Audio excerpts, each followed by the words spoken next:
দেখো এসএসসি পরীক্ষা আসার মতো গুরুত্বপূর্ণ একটা এমসিকিউ কি বলা আছে, ম্যাঙ্গানিজ 2+ অর্থাৎ ম্যাঙ্গানিজ দুইটা ইলেকট্রন দিয়ে দিছে, তাহলে এই ম্যাঙ্গানিজ আয়নের এম শেলে কতটা ইলেকট্রন থাকে। তাহলে আমরা দেখি যখন n=1 হয় তখন কি হয় বলতো, n=1 হলে সেটা হয় হচ্ছে কে শেল, তাই না?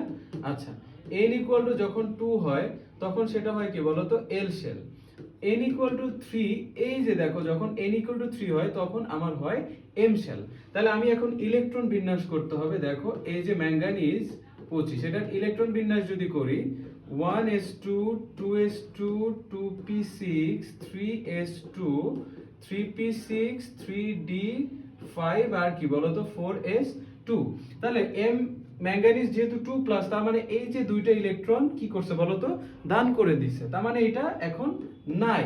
তাহলে আমার দেখো 3 নাম্বার এই যে কক্ষপথে ইলেকট্রন আছে কয়টা বলতো, 6 2 8 আর 5 কয়টা বলতো, 13টা ইলেকট্রন। এটাই হলো আমার কি বলতো এম শেল।